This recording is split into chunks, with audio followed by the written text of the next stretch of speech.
Student welcome back to my channel Samrat academy. Student मेरा नाम है आकाश और आज की वीडियो बहुत ही ज्यादा इंपॉर्टेंट आप लोगों के लिए है। साइंस के very very most important questions कराने वाले हैं आज की वीडियो में, जो कि 2023 बोर्ड एग्जाम में पूछा जाएगा। वीडियो बहुत ही ज्यादा आईएमपी है मेरे प्यारे विद्यार्थियों। यहां से जितने क्वेश्चंस आपको बताए जाएंगे सारे क्वेश्चंस में से आप लोगों को जरूर 2023 बोर्ड एग्जाम में देखने को मिलेगा। इतने मोस्ट इंपोर्टेंट क्वेश्चंस मैं आप लोगों को कराने वाला हूं। तो ये साइंस के मोस्ट इंपोर्टेंट क्वेश्चन वीडियो को पूरा देखकर सारे जितने क्वेश्चन है सबको अच्छे तरीके से समझ के और अच्छे तरीके से याद कर लीजिए।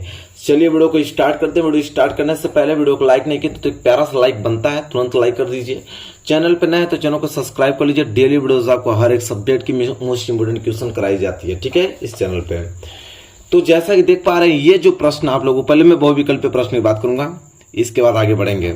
जैसे कि आप देख पा रहे हैं, पहला ही प्रश्न कितना इंपॉर्टेंट प्रश्न है कि Fe2O3 plus 2L gives Al2O3 plus 2Fe। कह रहा है कि ऊपर दी गई अभिक्रिया किस प्रकार की है। देखिए बहुत ही ज्यादा इंपॉर्टेंट क्वेश्चन है। अब ऊपर यह अभिक्रिया दे दिया, अब कह रहा है किस प्रकार की अभिक्रिया है, संयोजन अभिक्रिया है कि द्विविस्थापन अभिक्रिया है कि वियोजन अभिक्रिया है कि विस्थापन अभिक्रिया है। तो देखिए बहुत ही ज्यादा सिंपल, आपको देख के ही लग रहा होगा कि यह विस्थापन अभिक्रिया होगा। खूब अच्छे तरीके से आप लोगों को दिमाग में सेट हो गया कि यह विस्थापन अभिक्रिया। अब आप पूछेंगे सर ऐसा क्यों विस्थापन अभिक्रिया है। विस्थापन मतलब होता है विस्थापित करना, ठीक है।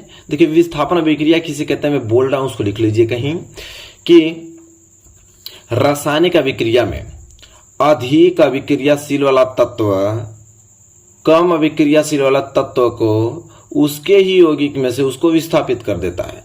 देखिए जैसे यहाँ पे एल्युमिनियम है, यहाँ पे आपका एल्युमिनियम है और यहाँ पे आपका लोहा है।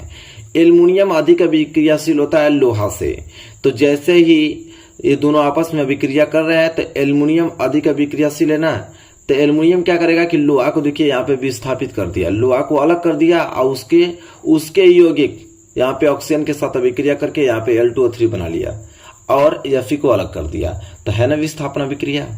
तो बहुत ही ज्यादा सिंपल है, रट जाइए, इस क्वेश्चन को रट जाइएगा। और कंसेप्चुअल भी सारी चीजें मैं बता रहा हूं आप लोगों को, क्लियर हो गया होगा। पहला प्रश्न कोई भी डाउट आप लोगों को नहीं होगा।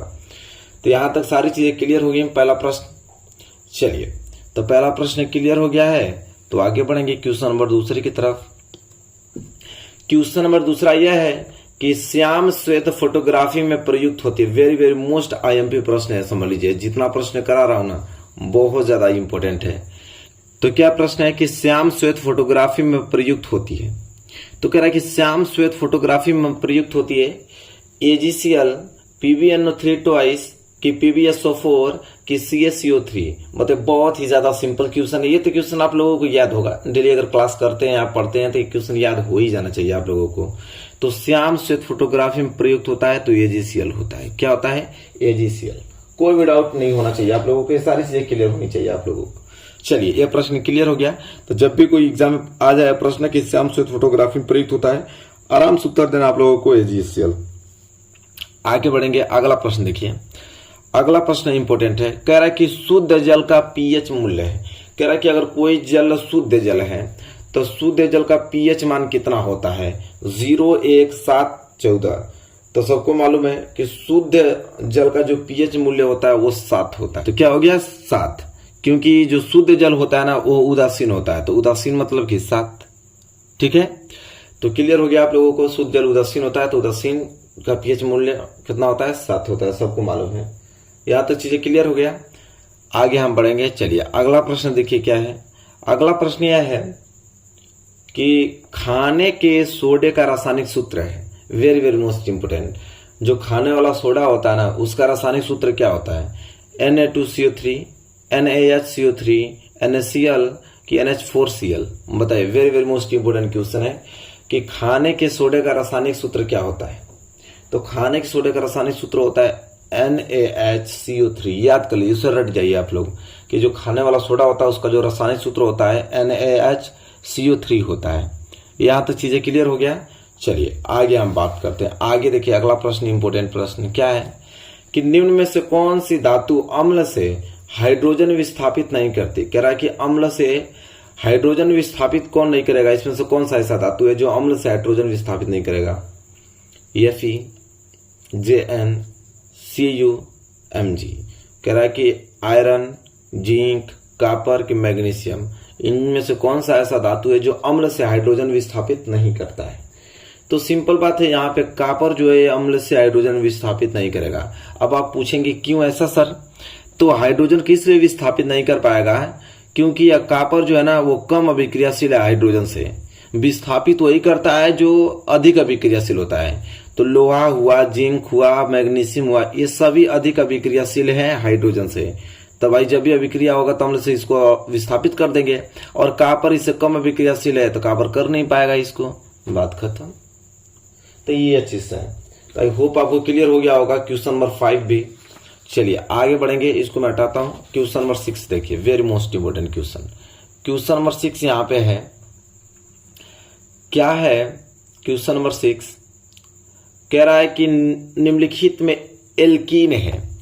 कह रहा है कि C2H6, C2H4, C2H2 और C6H6। तो निम्नलिखित में एल्कीन पूछ रहा है। एल्कीन का मैं फार्मूला एक बताता हूं कि जिसका रेशियो जो ना है एक संबंधित 2 बन जाए, समझ जाइएगा कि बस कीजिए भाई एल्कीन है। तो रेशियो किसका बना है इसमें? 2 एकम 2, 2 तिहाई 6। इसका तो 1 संबंधित 3 बनना है। इसका 2 एकम 2, 2 दूनी 4, 1 संबंधित 2। बात खत्म। जो एल्कीन होगा वो ना C2H4 होगा, सिंपल देख लीजिए। और इसका रेशियो 1:1 बनना है, इसका 1:1 बनना है। तो एल्कीन जब भी होगा तो उसका रेशियो हमेशा बनेगा 1 संबंधित 2। तो 1 संबंधित 2 इसी का बनना है, एल्कीन है। बात खत्म। चलिए आगे बात करते हैं। अगला प्रश्न क्या है कि एक गोलीय दर्पण की फोकस दूरी f तथा वक्रता त्रिज्या r में अभीष्ट संबंध है। कह रहा है कि गोलीय जो दूरी होता है f और वक्रता त्रिज्या होता है कैपिटल, उसमें क्या संबंध होता है? r बराबर f/2। जो वक्रता त्रिज्या होता है फोकस दूरी की आधी होती है कि r जो होता है 2f, जो वक्रता त्रिज्या होता है फोकस दूरी की दुगनी होती है, कि वक्रता त्रिज्या फोकस दूरी के बराबर होती है, कि वक्रता त्रिज्या फोकस की 4 गुनी होती है। तो इसमें तो कोई संकोच वाली बात नहीं है। थोड़ा सा भी फिजिक्स पढ़े होंगे तो ये मालूम होगा कि जो वक्रता त्रिज्या होता है फोकस दूरी की दुगनी होती है, मतलब r बराबर 2f। तो कहीं कहीं r बराबर 2f रहेगा, कहीं कहीं आपको ऑप्शन में f बराबर r/2 देखने को मिल सकता है। यहाँ से f का वैल्यू निकालेंगे तो r/2। तो या तो ऑप्शन में ये रहता है या तो ये रहता है। तो ऑप्शन में मुझे r बराबर 2f है तो मार लीजिए। कहीं कहीं ये नहीं देगा तो f बराबर r/2 देगा, तो वहां पे कंफ्यूज मत होइएगा आप लोग। ठीक है, तो r बराबर क्या हो गया? यहाँ पे 2f होगा। क्लियर हो गया ना आप लोगों को? चलिए प्रश्न नंबर 7वां था, और इसके साथ प्रश्न नंबर 8वां देखिए, वेरी मोस्ट इंपोर्टेंट। प्रश्न नंबर 8वां है कि एक उत्तल दर्पण की फोकस दूरी 10 सेंटीमीटर है। कह रहा है कि दर्पण की वक्रता त्रिज्या होगी। तो अब बहुत ही ज्यादा सिंपल है। एक उत्तल दर्पण, सबको मालूम है कि उत्तल दर्पण में जो फोकस दूरी होता है ना, तो उत्तल दर्पण में फोकस दूरी प्लस होता है। तो एक उत्तल दर्पण की फोकस दूरी 10 सेंटीमीटर, मतलब प्लस का 10 सेंटीमीटर फोकस दूरी दे रहा है। कह रहा है दर्पण की वक्रता त्रिज्या, तभी हम देख रहे हैं कि r बराबर 2f होता है। फॉर्मूला r बराबर 2f होता है। तो r बराबर 2f, तो r बराबर 2 इंटू f का वैल्यू है 10, तो 10 होने के 20 सेंटीमीटर, प्लस के 20 सेंटीमीटर आएगा भाई। तो प्लस के 20 सेंटीमीटर आएगा। दिख रहा है आप लोगों को? आराम से ऑप्शन बी दिख रहा है।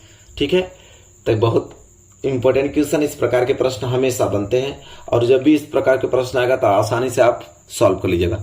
कभी कभी फोकस दूरी देख के वक्रता त्रिज्या पूछ लेता है, तो कभी कभी वक्रता त्रिज्या देख के फोकस दूरी पूछ लेता है। फॉर्मूला यही रहेगा। तब आप लोगों को वक्रता त्रिज्या पूछेगा तो r बराबर 2f लगाएंगे, और जब फोकस दूरी पूछेगा तो f बराबर r/2 हो जाएगा। बात खत्म। चलिए प्रश्न नंबर 9। अब प्रश्न नंबर 9 है कि प्रकाश का प्रकीर्णन सबसे कम होता है। बताइए कि जो प्रकाश का प्रकीर्णन होता है वो सबसे कम होता है लाल रंग के लिए, पीले रंग के लिए, हरे रंग के लिए कि नीले रंग के लिए? बताइए, वेरी मोस्ट इंपोर्टेंट है कि प्रकाश का जो प्रकीर्णन होता है सबसे कम किस रंग के लिए होता है? तो प्रकाश का प्रकीर्णन सबसे कम लाल रंग के लिए होता है। किसके लिए? लाल रंग के लिए सबसे कम होता है प्रकाश का प्रकीर्णन। यहां तक चीजें क्लियर हो गया। इसके बाद आगे देखिए प्रश्न नंबर 10वां। प्रश्न नंबर 10वां है कि स्वस्थ आंख के लिए दूर बिंदु होता है 25 सेंटीमीटर, 50 सेंटीमीटर, 100 सेंटीमीटर अनंत पर। दूर बिंदु हमसे पूछा है। कह रहा कि अगर आपकी आंखें बहुत स्वस्थ हैं तो आप कितना दूर तक किसी वस्तु को देख सकते हैं? तो भाई अनंत दूरी तक देख सकता हूं। ठीक है, कितने दूर तक? अनंत तक। क्योंकि देखिए चंद्रमा भी दिखाई देता है हम लोगों को, तारे भी दिखाई देते हैं, तो हम लोग की आंख अगर आपका स्वस्थ है तभी तो तारे और चंद्रमा दिखाई देते हैं। और वो कहाँ पे रखे गए हैं? अनंत पे रखे गए हैं। तो स्वस्थ आंख के लिए दूर बिंदु पूछे तो अनंत पर। इतना बात आप लोगों को याद होना चाहिए। ठीक है, चलिए, तो ये प्रश्न नंबर 10 क्लियर हो गया होगा। 10 बहुविकल्पीय प्रश्न हमने आप लोगों के सामने बताया।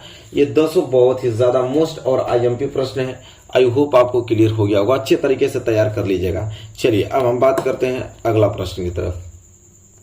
चलिए देखिए अगला प्रश्न क्या है। अगला प्रश्न यहाँ पे दिख रहा होगा आप लोगों को कि ऊष्माक्षेपी को दहन अभिक्रिया भी कहते हैं। तो ऊष्माक्षेपी एवं ऊष्माशोषी अभिक्रिया का क्या अर्थ है, उदाहरण दीजिए। Very very most important question है। हर साल एग्जाम में आपको जरूर मिलेगा कि ऊष्माक्षेपी अभिक्रिया किसे कहते हैं या ऊष्माशोषी अभिक्रिया किसे कहते हैं। तो सबसे पहले हम देखेंगे कि ऊष्माक्षेपी अभिक्रिया। देखिए ऊष्माक्षेपी अभिक्रिया बहुत ही सिंपल है। क्या है? तो ऊष्माक्षेपी अभिक्रिया जिन रासायनिक अभिक्रियाओं में उत्पाद के निर्माण के साथ साथ ऊष्मा भी उत्पन्न होती है उन्हें ऊष्माक्षेपी अभिक्रिया कहते हैं। कह रहा है कि जिन रासायनिक अभिक्रिया में कोई भी अभिक्रिया हो रहा है, कोई भी रिएक्शन हो रहा है, तो रिएक्शन के बाद जो प्रोडक्ट उत्पन्न होता है, तो प्रोडक्ट के साथ अगर प्रोडक्ट के साथ ऊष्मा भी निकल रही है तो समझिए कि उस प्रकार की अभिक्रिया को हम ऊष्माक्षेपी अभिक्रिया कहेंगे। जैसे एग्जाम्पल की बात करें तो एग्जाम्पल में मैं ले लेता हूं यहाँ पे प्राकृतिक गैस का दहन। ठीक है, एग्जाम्पल देखिए, एग्जाम्पल में हमने लिया प्राकृतिक गैस का दहन। तो प्राकृतिक गैस का दहन का मतलब कि प्राकृतिक गैस क्या होता है? हमारा मीथेन। तो मीथेन ले लेते हैं। तो प्राकृतिक गैस हमारा मीथेन है, तो हमने मीथेन को ले लिया। अब मीथेन जो कि जैसा मालूम है सबको कि गैस होता है, अगर इसको मैं दहन कराऊं ऑक्सीजन के साथ अभिक्रिया कराऊं O2 के साथ, और O2 भी आपका क्या है? गैस है। तो ऑक्सीजन कराऊंगा O2 से ऑक्सीजन से, तो देखने को आपको मिलेगा कि ये बनाता है CO2 कार्बन डाइऑक्साइड गैस बनाएगा।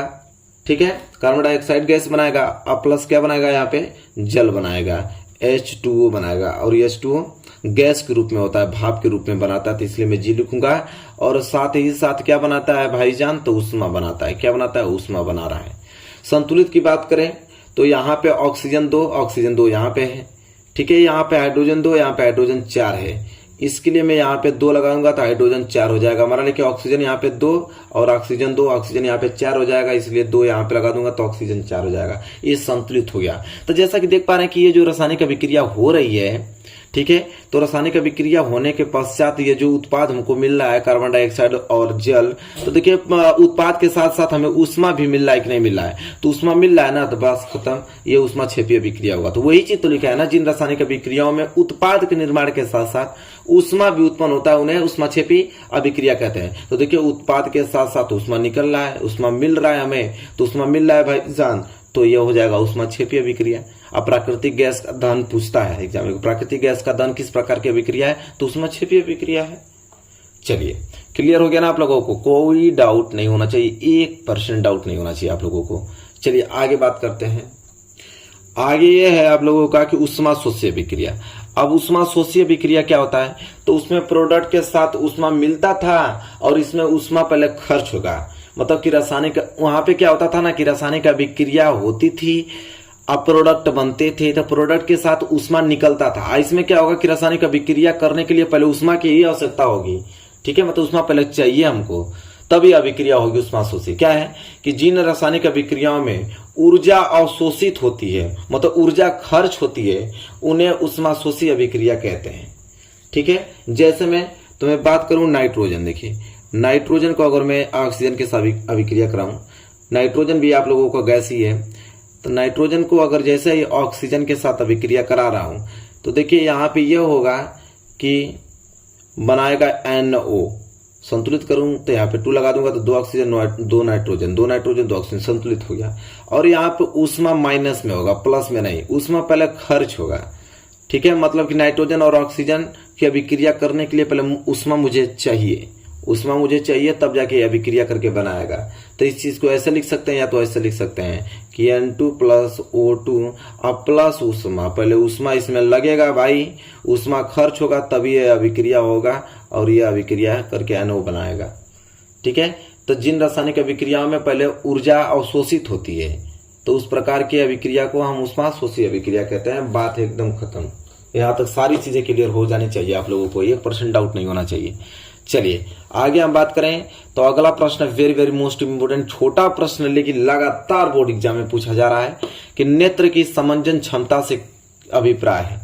तो नेत्र की समंजन क्षमता से अभिप्राय मतलब कह रहा है कि नेत्र की समंजन क्षमता से क्या समझते हैं। तो नेत्र की वह क्षमता है जिसके कारण वह अपनी फोकस दूरी को समायोजित करके निकट तथा दूरस्थ वस्तुओं को फोकसित कर लेता है, नेत्र की समंजन क्षमता कहलाता है। ये बताइए कि हमारे समंजन क्षमता के कारण ना, अगर देखिए पेन है ना, तो पेन को अगर मैं दूर रख दूंगा तो दूर रखूंगा तो फिर धीरे धीरे मैं इसको देखूंगा तो अस्पष्ट मुझे दिखाई दे रहा है। तो नेत्र की समंजन क्षमता के कारण, और जैसे ही एक अचानक से इस पेन को मैं अपने नजदीक लाऊंगा तो ये बहुत ही धुंधला दिखने लगेगा, फिर आराम से इसको ध्यान से देखेंगे तो ये भी क्लीन दिखने लगेगा, क्योंकि मैं अपने आंखों को जो अपने फोकस दूरी को समायोजित कर रहा हूं, अपने फोकस दूरी को छोटा कर रहा हूं और बड़ा करके इसे स्पष्ट देख रहा हूं। तो ये छोटा करना, बड़ा करना आंख को किसी वस्तु को स्पष्ट देखने के लिए, ये नेत्र की समंजन क्षमता कहलाता है। तो वही तो लिखा है ना कि नेत्र की वह क्षमता जिसके कारण वो अपनी फोकस दूरी को समायोजित करके मतलब कम और बेसी करके दूर रखी वस्तु को या निकट रखी वस्तु को अच्छे तरीके से देख पाता है, उसको फोकसित कर लेता है, नेत्र की समंजन क्षमता कहलाता है। बात खत्म। तो नेत्र की समंजन क्षमता किसे कहते हैं, ये भी चीजें क्लियर हो गया आप लोगों को, कोई डाउट नहीं होना चाहिए। अगला प्रश्न वेरी वेरी मोस्ट इंपोर्टेंट प्रश्न क्या है। प्रश्न अगला प्रश्न ध्यान से समझिएगा आप लोग। अगला प्रश्न क्या बोल रहा है, अगला प्रश्न है कि पूर्ण रुद्ध भवन का क्या तात्पर्य, उदाहरण सही समझाइए। Very very most important topic यह है कि पूर्ण रुद्ध भवन का क्या तात्पर्य, उदाहरण सही समझाना है। तो चलिए हेडिंग डालेंगे पूर्ण रुद्ध भवन। पूर्ण रुद्ध भवन मतलब कि पुनः निर्माण हो जाना। ठीक है, अभी हम पढ़ते हैं तो सारी चीजें क्लियर हो जाएंगी। जैसे स्पंज हुआ, हाइड्रा, स्पंज हाइड्रा आदि जीवों में, छोटे छोटे जीव होते हैं स्पंज और हाइड्रा, कर स्पंज और हाइड्रा आदि जीवों को 2 या 2 से अधिक भागों में काटने पर प्रत्येक भाग अपनी कमियों को पूरा करके एक पूर्ण जीव बना लेता है। इसी प्रकार केंचुआ, सितारा मछली आदि भी शरीर का अधिकांश भाग दोबारा बना लेता है। पूर्ण रुद्ध भवन के कारण हाइड्रा भी 1 से अधिक जातियों के कटे हुए शरीर आपस में जोड़े जा सकते हैं। इस क्रिया को हम रोपण कहते हैं। यहाँ पे ध्यान से लिखिए, रोपण कहते हैं। देखिए अभी यहाँ पूरा नोट हो गया ना, आप समझिए क्या है। कह रहा है कि स्पंज और हाइड्रा ये ऐसे जीव होते हैं कि उसको 2 या 2 से अधिक टुकड़ों में काट देंगे ना, अलग अलग काट के। जैसे ये पेन है तो पेन है तो एक हाइड्रा है, मान लेते हैं एक हाइड्रा का जीव है, तो इसको 3 या 20 या 25 भागों में छोटा छोटा टुकड़ा करके काट के फैला दूंगा। तो वो छोटा छोटा, आप सोचेंगे कि इसको काट दिया तो ये मर गया ना, तो ऐसा नहीं होने वाला है। छोटा छोटा टुकड़ा अगर काट देते हैं तो एक छोटा टुकड़ा पुनः एक जीव बन जाएगा, पुनः एक जीव धारण कर लेगा, स्पंज और हाइड्रा हुआ। ठीक है, इसी तरह हमारे जिस प्रकार केचुआ हुआ, सितारा मछली, ये भी अपने उनके भाग कुछ कर जाएंगे ना तो पुनः स्थापित कर लेते हैं। तो उसे हम कहते हैं क्या, पूर्ण रुद्ध भवन कहते हैं। क्या कहते हैं, पूर्ण रुद्ध भवन कहते हैं। और रोपण किसे कहते हैं, तो देखिए जैसे ये हाइड्रा है और एक हाइड्रा और में ले लिया तो 2-2 हाइड्रा हो गए, 2-2 हाइड्रा के जीव हो गए। तो इसका एक भाग में काट दिया और इसका एक भाग काट दिया और दोनों को आपस में मिलाऊंगा ना तो ये दोनों आपस में मिलकर फिर एक जीव बना लेंगे और उसी को हम कहते हैं रोपण। क्या कहते हैं, और रोपण कहते हैं। तो क्लियर हो गया ना आप लोगों को, पूर्ण रुद्ध भवन किसे कहते हैं, रोपण किसे कहते हैं।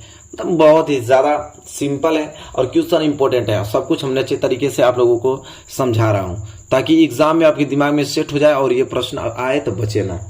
तो आई होप आप लोगों को क्लियर हो गया होगा, कोई दिक्कत नहीं होगा इसमें। चलिए आगे हम बात करेंगे अगला प्रश्न, इसको हटाते हैं। यह प्रश्न देखिए न्यूमेरिकल के लिए बहुत ही ज्यादा प्रसिद्ध यह प्रश्न है। हर साल न्यूमेरिकल में देखेंगे तो यह प्रश्न पूछेगा ही पूछेगा।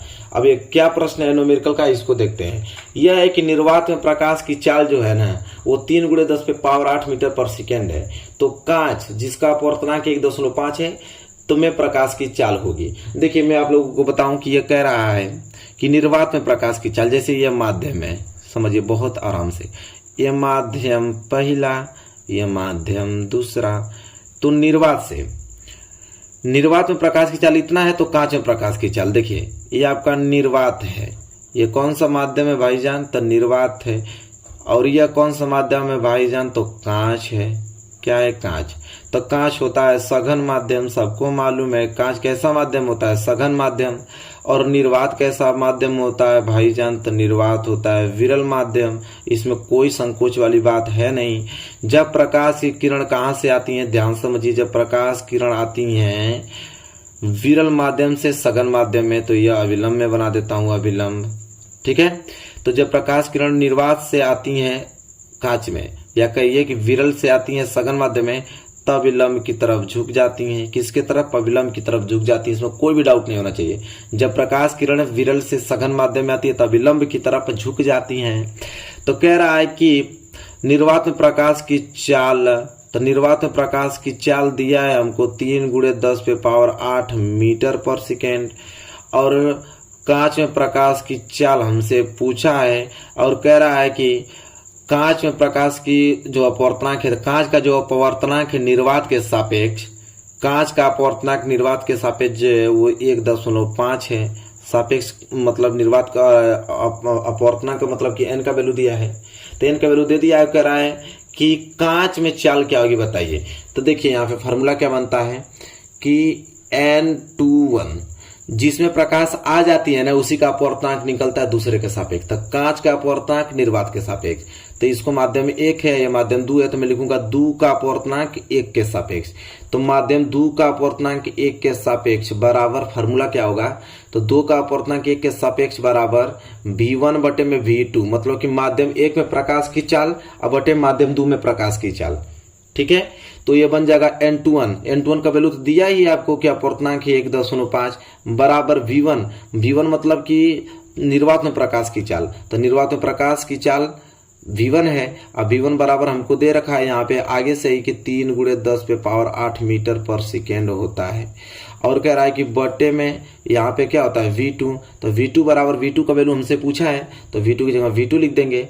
अब गुणा कर दीजिए, तो V2 को यहाँ भेज दीजिए, 1.5 को नीचे भेज दीजिए, तो V2 बराबर हो जाएगा 3 × 10⁸ मीटर पर सेकेंड, अब बटे में 1.5 का मतलब होता है कि 1.5 का दुगुना करेंगे तो 3 हो जाएगा।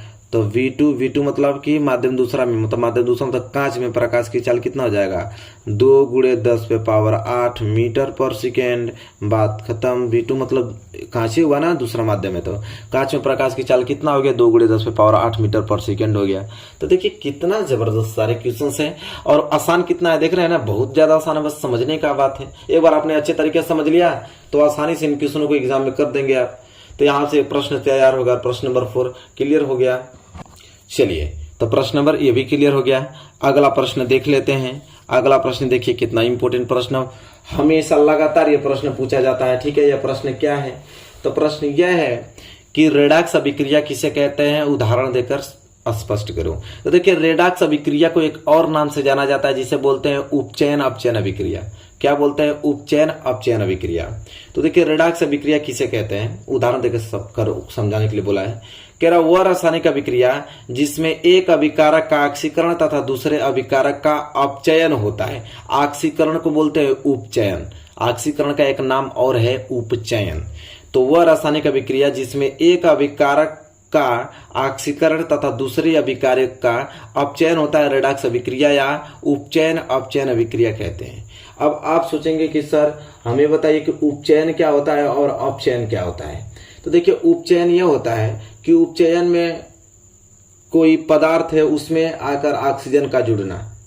ठीक है, तो किसी पदार्थ में ऑक्सीजन आके जुड़ जाएगा तो समझ लीजिए कि वहां पे आप लोगों का उपचयन हुआ है। और किसी रासायनिक समीकरण कोई यौगिक है, किसी यौगिक में से ऑक्सीजन का हटना, तो ऑक्सीजन का ह्रास होना, ऑक्सीजन की कमी होना, वो आपका अपचयन कहलाता है।